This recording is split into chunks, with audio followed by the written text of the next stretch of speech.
ओम नमो भगवते वासुदेवाय।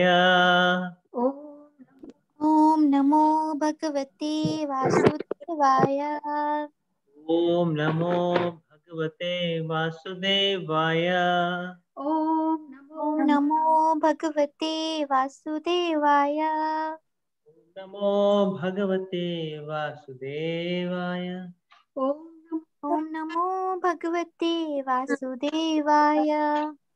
नारायण नमस्कृत्य नरं चैव नरोत्तमं देवीं सरस्वती व्यासं ततो जयमुदीरये। नष्टप्रायेषु भद्रेषु नित्यं भागवत सेवया भगवती उत्तम श्लोके भक्तिर्भवति नैष्टिकी। कृष्णाय वासुदेवाय देवकी नंदनाय च नंदगोपाकुमाराय गोविन्दाय नमो नमः। So reading Srimad Bhagavatam, chapter Canto 1, chapter 2, Shlok 22. Ato vai kavayo nityam अतो वै कवयो नित्यम् bhaktim paramaya muda भक्तिं परमया मुदा vasudeve bhagavate वासुदेवे भगवते kurvantyatma prasadanim. कुर्वन्त्यात्मा प्रसादिनीम्।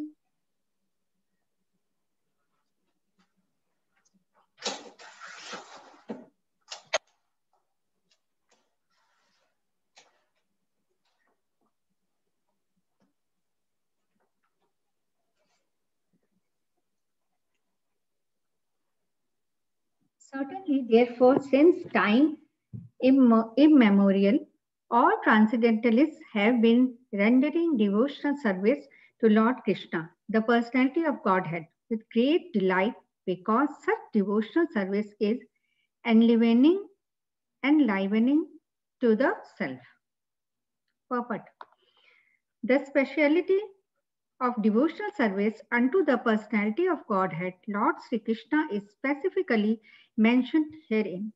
Lord Sri Krishna is the Swayam Rupa personality of Godhead and all other forms of Godhead, beginning from Sri Baladev, Sankarshana, Vasudev, Aniruddha, Pradyumna, and Narayana, and extending the Purusha avatars, Guna avatars, Itya avatars, Yuga avatars, and many other thousands of manifestations of the personality of Godhead are Lord Sri Krishna's plenary oceans and integrated parts. The living entities are separated parts and parcels of the personality of Godhead. Therefore, Lord Sri Krishna is the original form of Godhead, and he is the last word in the transcendence. Thus, he is more attractive to the higher transcendentalists who participate in the eternal pastimes of the Lord in forms of the personality of Godhead other than Sri Krishna and Baladev. There is no facility for intimate personal contact as in the transcendental pastimes of the Lord at Vrajabhumi. The transcendental pastimes of Lord Sri Krishna are not newly accepted, as argued by some less intelligent persons. His pastimes are eternal and are manifested in due course once in a day of Brajavumi. As the sun rises on the eastern horizon at the end of every 24 hours. Hare Krishna.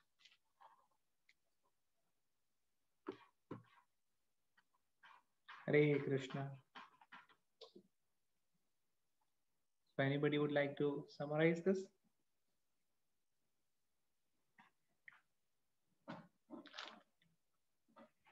I'll read the translation again. Certainly, therefore, since time immemorial, all transcendentalists have been rendering devotional service to the Lord Krishna, personality of Godhead, with great delight because such devotional service is enlivening to the self. So because it is enlivening to the self, therefore everybody is engaging in this for a long time. And Prabhupada is mentioning here that in this particular shloka, specifically Lord Krishna is mentioned. Vasudeve Bhagavati. So specifically mentioned. So Lord Krishna is the Swayam Rupa personality of Godhead, and all the other forms, they are what? Purush. They are basically avatars. So they are plenary portions and integrated parts of the Swayam Rupa. So Swayam Rupa is Krishna. And then of course his expansions, Baladev, Sankarshan, Vasudev, Aniruddha, Pradyumna, Narayan, extending to Purusha avatars, Guna avatars, Leela avatars, Yuga avatars. So I think this is all will come in subsequent chapters. So we will discuss about each of these. And many other thousands of manifestation of personality of Godhead are Lord Krishna's plenary portions and integrated parts. Living entities are separated. So plenary portions means like the part or expansion or form of the Lord which has the full potency of the Lord. Right? So these some of these technical terms, as we move forward, we will get clarified. The living entities are separated parts and parcels of the personality of Godhead. And who is it? Krishna is the original and the ultimate. Is the last word in the transcendence. Prabhupada is saying. Thus, he is more attractive to the higher transcendentalists who participate in eternal pastimes of the Lord. So those spiritualists or transcendentalists who are more advanced, they can actually go to this form of the Lord, which is the Swayam Rupa, Krishna. And in the Braj Dham, it is actually where you can go only by Lord Krishna and Lord Balaram, right? Only when we are associating with these forms, we can actually go there. And why is it important? Because of the intimacy. Because of Braj Bhumi, it is called as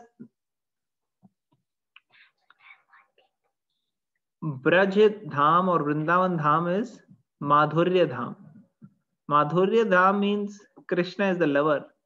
So everybody loves Krishna in Vrindavan. Pure love. All the other respect and awe and reverence, that actually goes behind. And the love comes in forefront. So Vrindavan is called as Madhurya Dham. And then Mayapur, Navdweep Mayapur, Lord Chaitanya's birthplace, that is called as what? Who will tell? Audarya Dham. Audarya Dham means very, very merciful. Very, very merciful. So you see, if we go to Vrindavan, then we get lots of benefit. Thousands of times more benefit we get when we go to Vrindavan for any spiritual activity we are doing. But then if we are doing any offenses in Vrindavan Dham, then 1,000 times we are getting the negative effect of the offenses. So being in Vrindavan is great, but at the same time, what we are doing in Vrindavan is very important. If we do positive spiritual activities, then we get thousands of times more benefit. For example, chanting, reading scriptures, hearing lectures, doing service to the Dham. Like sometimes people are talking about, oh, where we go to some holy place or temple, they are so dirty or whatever. How many are there who actually go with a service attitude to actually clean the Dham? that is because we don't understand the importance. Those who understand the importance, they go and actually do service to the Dham. They do various different types of services. And that is the kind of attitude one has to inculcate and develop. So that is how we can stay in Vrindavan, service. In Mayapur, on the other hand, Mayapur and Vrindavan, although one should not differentiate because both are absolute. In fact, if one differentiates between Mayapur and Vrindavan, then that is also an offense. But at the same time, Mayapur is actually Audarya Dham, most merciful place. And what is the one most merciful thing which we know of is that you get thousands times most benefit of whatever spiritual activity you do, like Vrindavan, thousands of more times. But then Mayapur, Lord Chaitanya Mahaprabhu and Nityananda Prabhu, they do not take offenses. So in Vrindavan, you were you had a risk, because if one offense happens, 1,000 times you will get reactions. But in Mayapur, no offenses counted. So therefore, Mayapur is the dham which is going to actually grow in Kali Yuga. In Kali Yuga, all the other dhams, actually they will lose their potency. But Mayapur will increase. We can just see in the last few decades only, Mayapur was where it is in the map, people didn't even know. And now one of the world's biggest temple is actually being finished in Mayapur Dham. So that is Audarya Dham. So if we have time, I will show a video to all of you. But we'll read a little bit, then we'll do it. So this is about Braj Bhumi. Braj Bhumi is very, very amazing. And then it's saying transcendental pastimes of Lord Krishna are not newly accepted as argued by some less intelligent persons. So some people, they think, oh, these are some stories which are just, made up. These Krishna, all these things, they just made up stories. These are not true. And some people think, oh, Krishna, he took the form and he came up here and he did some things, these are just recent things and just a one-time thing. And they may not have a clear idea about who Krishna is, what is all this. So both of them are an illusion. And what is the true fact? Krishna's pastimes are eternal. Just like sun comes in the morning and in the night sun is not there. That doesn't mean that sun has lost its existence. Sun is there somewhere else. So similarly, pastimes of Krishna's are always happening. So if one pastime is over in this universe, in some other universe it is going on. So Krishna's pastimes are always going on. Every day, Mother Yashoda is binding Krishna. Damodar Leela is happening every single moment actually. So this is how it is. Just like sun, right now we can't see any sun, right? But somewhere it may be noon at this time. So at that time, at that place, it is the sun is just on top. So similarly, there is some place or the other on the earth which always will have noon time. Similarly, some or the other Leela of Krishna is always happening. These are eternal pastimes. His pastimes are eternal, manifested in due course once in a day of Brahma. And when they happen? They happen once in the day of Brahmaji for us, for our particular time period where we are on this earth. As the sun rises on the eastern horizon at the end of every 24 hours. Same sun example, Prabhupada. All right. So anybody would like to add anything to this? Any points anybody would like to share?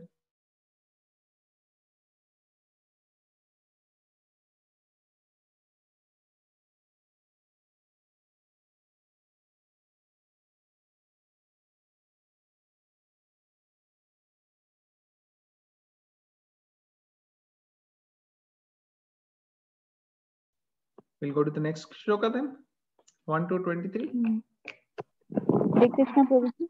Yes, Mataji, you want to share some points?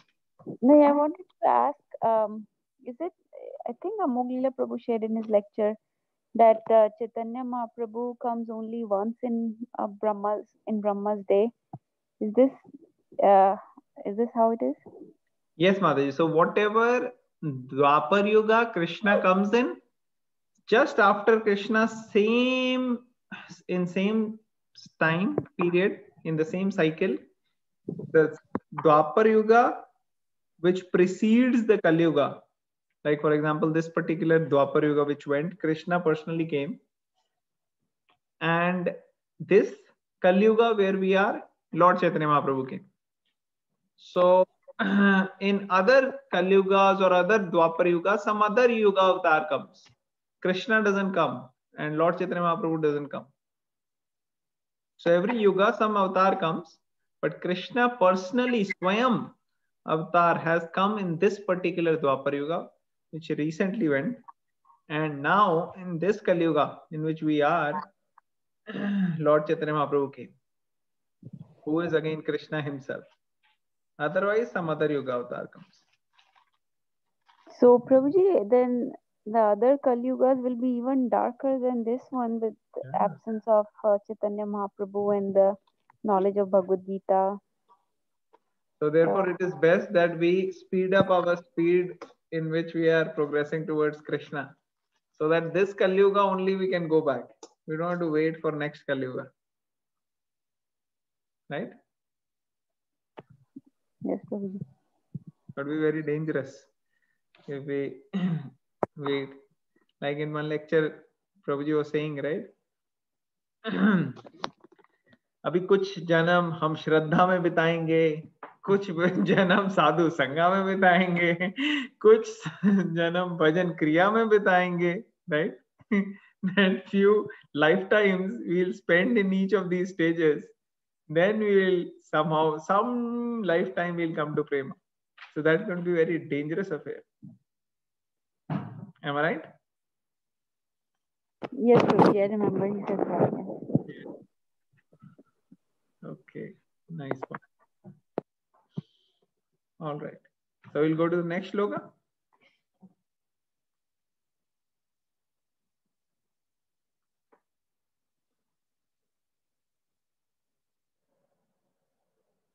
Anybody wants to decide?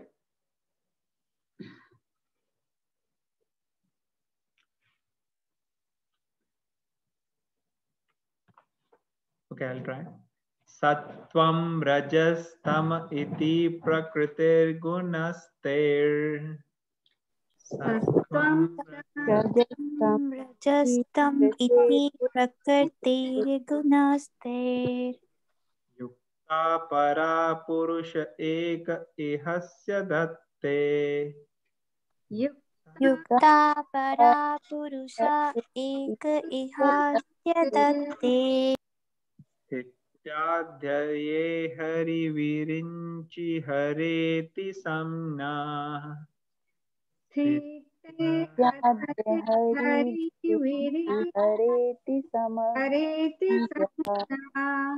Shreyamshi tatra kalu sattvatanurnam syu.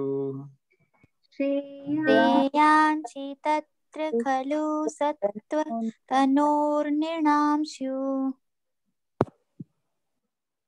You would like to read the translation?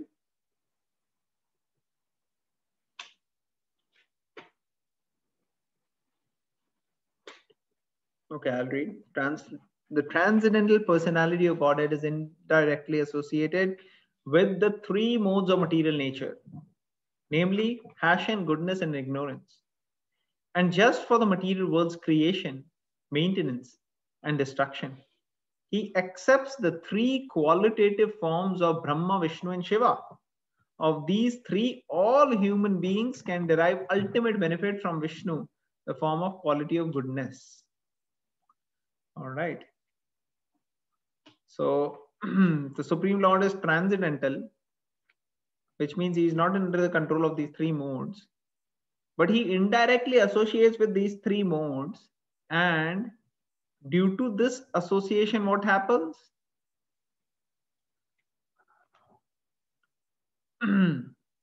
He manifests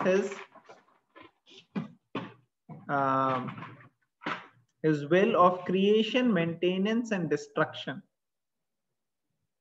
So of this universe, he's created, maintained, and destroyed.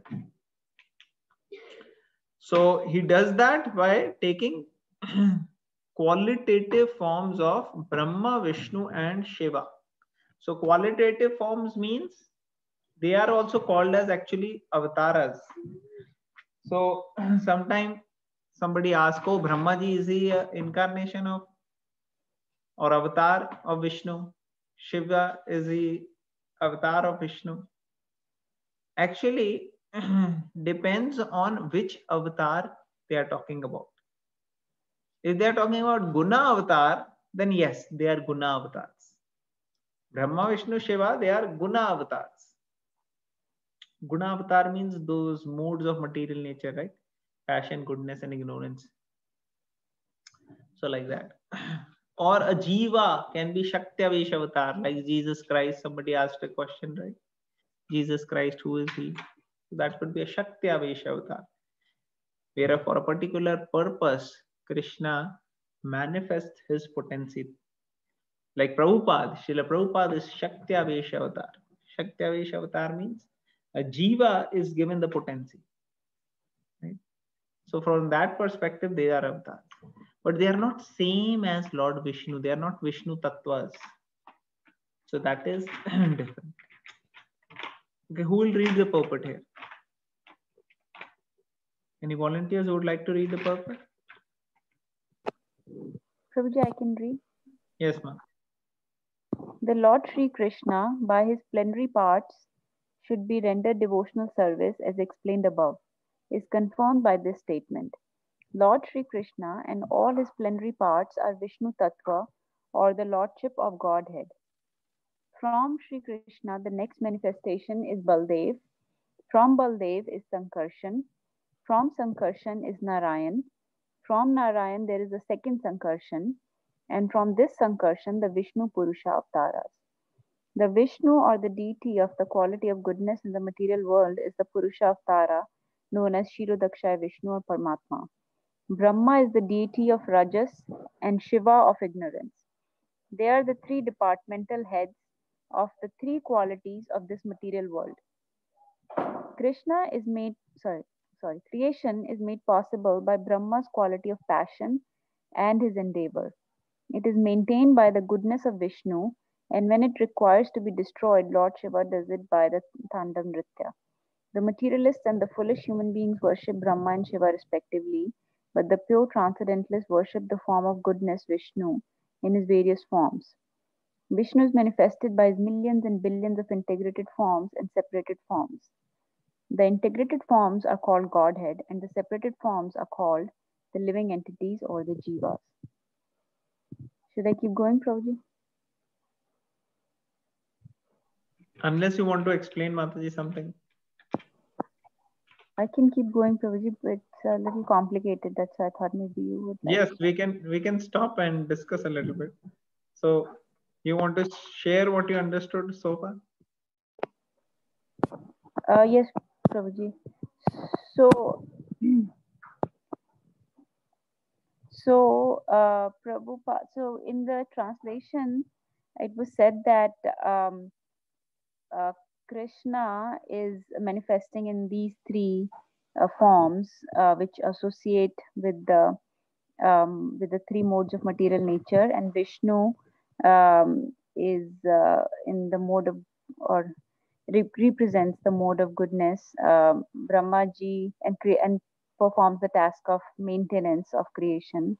Brahmaji is the deity of mode of passion, and performs the task of creation. And Shivji represents the deity of ignorance and performs the task of destruction.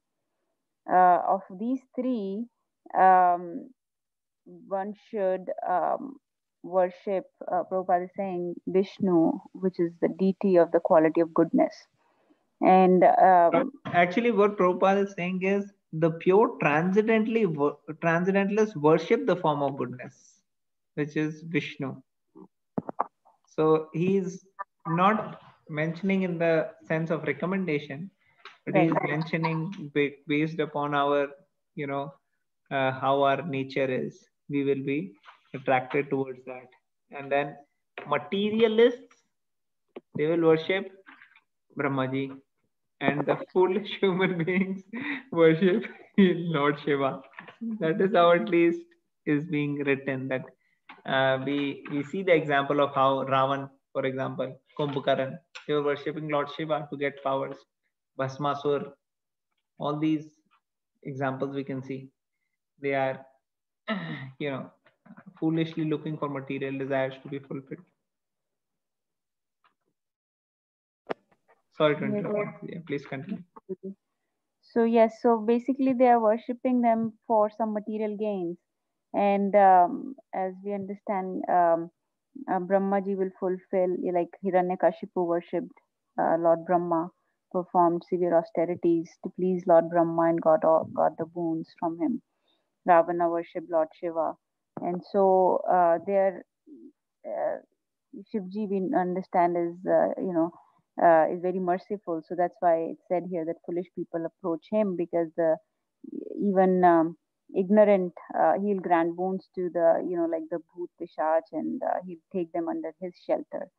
So, but starting from the top again, Prabhuji, the part that I read, various expansions of or the manifestations from Krishna are mentioned that we have talked about before. How the first expansion is Lord Balram, and from Lord Balram comes Sankarshan. So it's not mentioned here, but isn't it that from Lord Balram comes the first Sankarshan, Aniruddha, Pradyumna, and Vasudev? And then from Sankarshan comes Narayan. From Narayan comes the second Sankarshan, Aniruddha, Pradyumna, and Vasudev. And from the second Sankarshan comes the Vishnu Purusha Avtaras, which are Shirodakshay Vishnu, Garbhodakshay, and Karnodakshay Vishnu. The three Purusha Avtaras. Yes, Mataji, that will come also. Prabhupada is just mentioning all these, that these are like Purusha Avtaras in short. Prabhupada is not describing the whole thing here. Yeah. And then in the last line that I read, Prabhupada is saying that there are integrated and the separated forms. So Vishnu, so they're saying Lord Vishnu is manifesting in millions and billions of integrated and separated forms. So there are the separated forms are the Jiva Tattvas, or the living entities, and the integrated forms are Godhead. This is a little bit difficult to understand for me, Prabhu, so if you can explain. So Mataji, let me see, I lost where you read.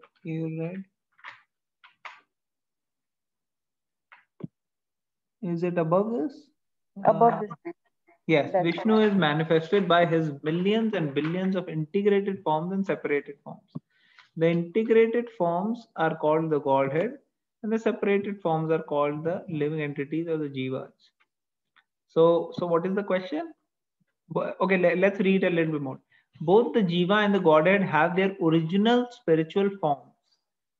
Jivas are sometimes subjected to control of material energy. Jivas are sometimes subjected to control of material energy. The Vishnu forms are always controllers of this energy. When Vishnu, the Supreme Personality of Godhead, appears in the material world, he comes to deliver the conditioned living beings who are under the material energy. So we know that we say, right, we are part and parcel of Krishna. So what kind of part and parcel are we? We are the separated part and parcel, right? Separated forms. So that means that we are actually in the same family. जैसे कहते हैं ना हम सब एक हैं, right? We all are one. Basically means we are one from one perspective. Doesn't mean that we all are one person. So similarly, separated forms here means that we are all spiritual and Krishna superior energy. We are Ansh, part and parcel of Krishna. So that is the point of separated forms. And integrated forms means all the Vishnu tattvas. And you know, the pure spiritual forms of the Lord, they are going to come under the integrated forms. So Prabhupada is mentioning here that even the living entity has its spiritual form. We have a spiritual form. When we go to Golok Vrindavan, we actually have a spiritual form. It's not that we have no form. But unfortunately, when what happens is because of some, so we all have free will. When we misuse our free will, then the material energy actually takes advantage. So misuse the free will means at some point we decide that, you know, we don't want to be with Krishna. We don't want to engage in the loving relationships with Krishna. So that time we are misusing our independence and we want to explore separately.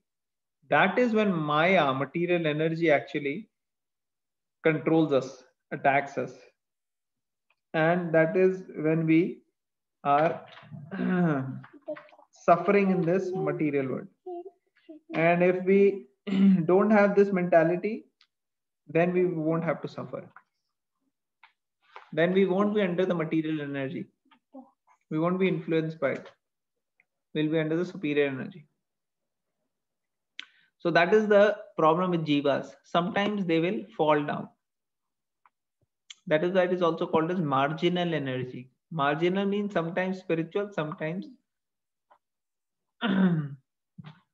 material. Or you can also say some of them are in spiritual world and some are material world. By their choice. But Vishnu, that Vishnu form is never overcome by Maya. It's always controller of his energy. Vishnu is always the controller. So Mataji, anything specific you have question about? I'm not sure if I'm able to express it properly or not. No, Prabhuji, it is clear. I just didn't understand that part about integrated and separated forms. So integrated forms basically refers to Vishnu Tattva. So they are all called Godheads. And yes. Separated are Jiva Tattva. Yes. So let's keep reading this, then we can open it up for more discussion. So okay, I'll read. Jivas are sometimes subjected to control of material energy, and Vishnu forms are always controller of this energy. When Vishnu, the personality of Godhead, appears in the material world, he comes to deliver the conditioned living beings who are under the material energy. Such living beings appear in the material world with intentions of being lords, and thus they become entrapped by the three modes of material nature. So when Prabhupada is mentioning here, Vishnu personality appears in the material world, comes to deliver the conditioned living beings. Whom is he talking about? Whom is Prabhupada talking about here? To deliver the conditioned living beings? Lord Chaitanya Prabhuji. नहीं, ये conditioned living beings कौन है यहाँ पे? Who are the conditioned living beings? We are Prabhuji. Okay. Anybody else? Anybody else? Devotees, Prabhuji. Devotees. Okay. मतलब Anybody else?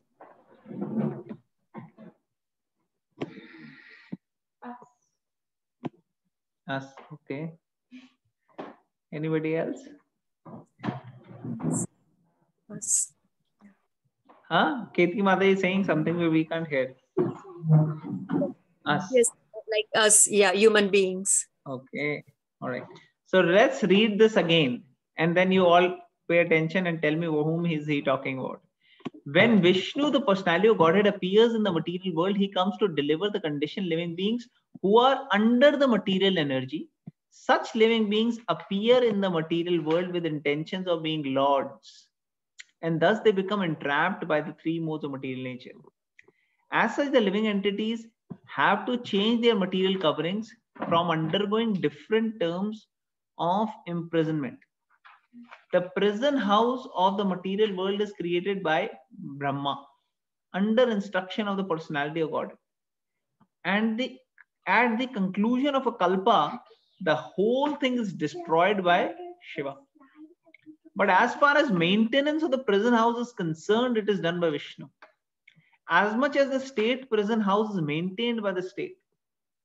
Anyone, therefore, who wishes to get out of this prison house of material existence, which is full of miseries like repetition of birth, death, disease, and old age, must please Lord Vishnu for such liberation. Lord Vishnu is worshipped by devotional service only.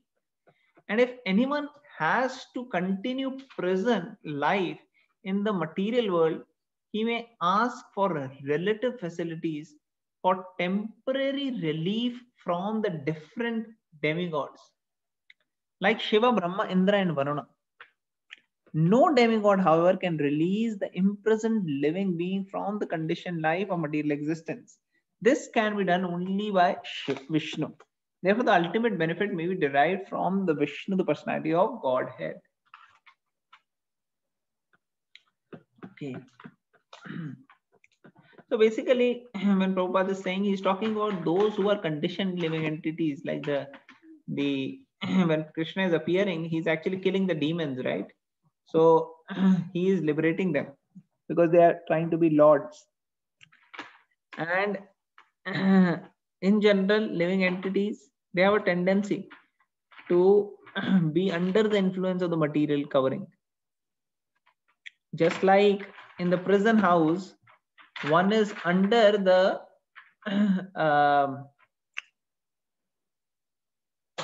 all the big walls or ceiling is there, and the thieves are just within those boundaries. They cannot go out of it.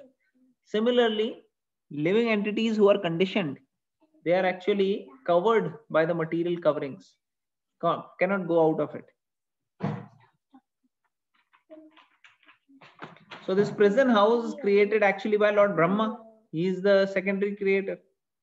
And who's the primary creator? Supreme Lord Vishnu. So from which Vishnu does Lord Brahma comes? From which Vishnu does Lord Brahma comes?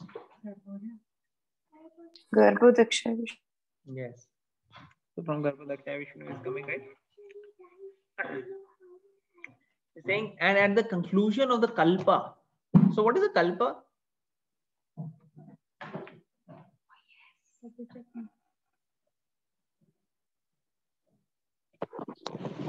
Cycle of 1,000 for yugas. 1,000. 1,000 cycles, is it? Or 4 yugas? Okay. Anybody else?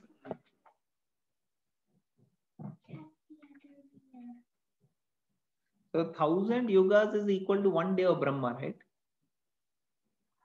Sahasra yuga paryantam. Krishna is saying in the Bhagavad Gita, right? 1,000 yugas is 1 day of Brahma. Kalpa, Prabhuji, is it the lifetime of Lord Brahma? Kalpa is in the lifetime of Lord. Okay. I used to think that it is cycle of 4 yugas, but when I was reading 8th chapter of Bhagavad Gita, there Prabhupada says that Kalpa is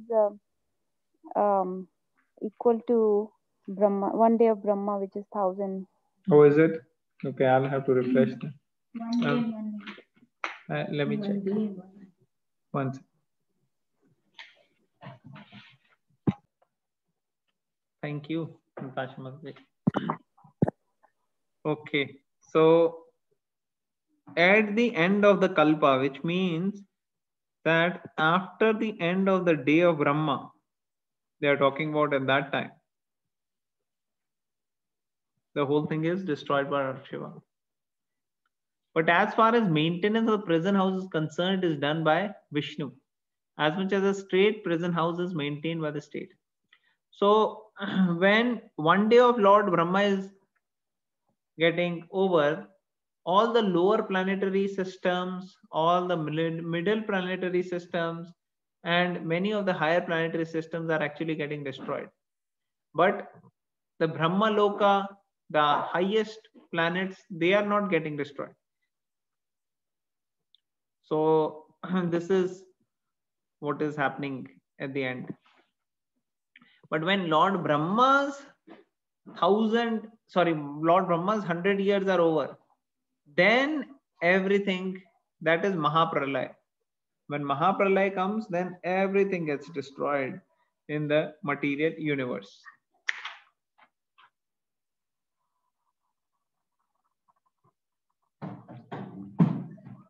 So here it is mentioned, but as far as the maintenance of the prison house is concerned, it is done by Vishnu. Just like giving an example of state prison house is maintained by the state.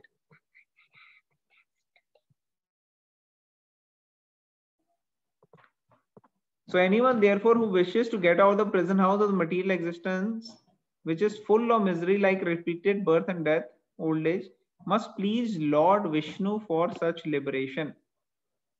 So we have to please Lord Vishnu. Lord Vishnu is worshipped by devotional service only, and if anyone has to continue prison life in the material world, he may ask for relative facilities for temporary relief from different demigods. So if one wants to stay here in this material world, they can ask for better facility. Like for example, people in the prison house, they can, please some constable or some person in the jail, and the jailer will give one more roti. Okay, yaar, isko ek aur de do, ek gulab jamun aur de do. Gulab jamun to khair they don't have in jail. They probably have some suki roti they probably have. So they'll say, okay, one more suki roti can give at the max. So that is what happens when one is doing demigod worship, Brahma, Indra, Varuna. But if you have to get out and you make connection with the president of the country, then president of the country may have the power, to say, oh, okay, let him, release him early. So this is what happens when one takes shelter of Lord Vishnu. Then one can actually go beyond. Okay, so I think we'll stop here. Anybody would like to add any points to this?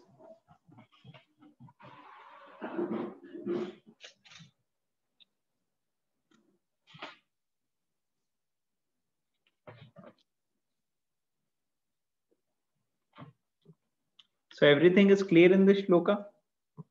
Devotees have any points they would like to discuss? All right, so we'll stop here. Tomorrow is Ekadashi, very, very auspicious day of Ekadashi. So everybody can mark their calendars, alarms, and we'll have our morning Japa conference call tomorrow. All the devotees are welcome to join. We'll end it here.